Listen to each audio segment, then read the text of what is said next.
যারা আমাদের নির্বাচনের নেতা হবে, নেত্রী হবে, তাদের কাছে আমি অবশ্যই চাই আমাদের শিল্পীদের যে দায়িত্ব কর্তব্যগুলো তারা যেন সেই সঠিকভাবে এই দায়িত্ব কর্তব্যগুলো পালন করে। আজকে আমাদের শিল্পী সমিতির নির্বাচন, অবশ্যই আমি একজন শিল্পী হিসেবে আমি আমার দায়িত্ব পালন করতে এসেছি, আমি ভোট দিতে এসেছি, খুব ভালো লাগছে। এই তো এই সে পরিবেশটা কিরকম দেখছেন?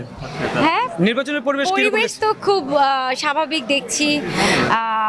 লোকজন আজকে একটু কমই দেখছি, তো গতবার অনেক জমজমাট ছিল, এবার তো দেখছি যে একটু মানুষজন কম। কেন হয়তোবা কেন?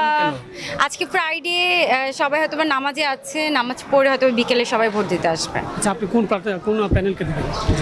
আমার অবশ্যই পছন্দের প্যানেল, আমি কোনো প্যানেলকে কেন্দ্র করে দিব না।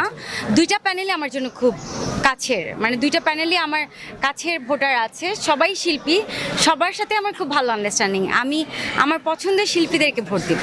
আচ্ছা, যারা নির্বাচিত হবে যে প্যানেল, তাদের কাছে কি প্রত্যাশা থাকবে?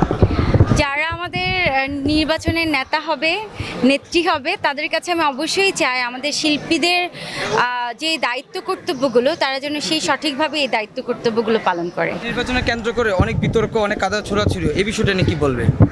প্রত্যেকটা নির্বাচনে কাদা ছোড়াছড়ি হয়, এটা একটা নর্মাল বিষয়। এটা আমি চাই যে আমাদের যেন কোনো বিশৃঙ্খলতা না হয়, আমরা সবাই যেন মিলেমিশে একসাথে কাজ করতে পারি, এটা আমার পক্ষ থেকে। আচ্ছা, আসলে যে এখানে যে দাঁড়িয়েছেন দুইটা প্যানেল, সবাই তো পাস করবেন না। যারা পাস করবেন আর যারা ফেল করবেন, যারা পাস করবেন তাদের কাছে কি চাওয়া থাকবে, যারা ফেল করবেন তাদেরকে নিয়ে?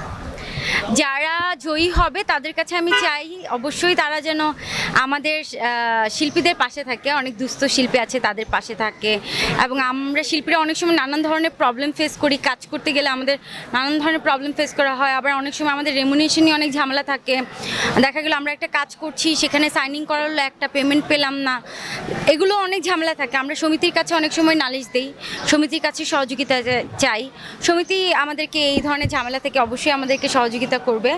আর যারা ফেল করবে, যারা পাস করতে পারবে না, তারা অবশ্যই আশা ছেড়ে দিলে হবে না, নেক্সট টাইম আবার ট্রাই করতে হবে। ওয়ালটন এয়ার কন্ডিশনার এক্সচেঞ্জ অফারে স্প্লিট এসিতে 23,000 টাকা পর্যন্ত নিশ্চিত ছাড়।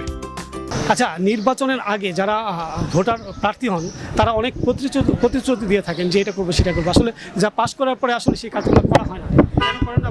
অ্যাকচুয়ালি আমি জানি না যে নির্বাচনে জিতার পরে তারা কেন দায়িত্ব কর্তব্যগুলো সঠিকভাবে পালন করে না, আমি আসলে বলতে পারবো না।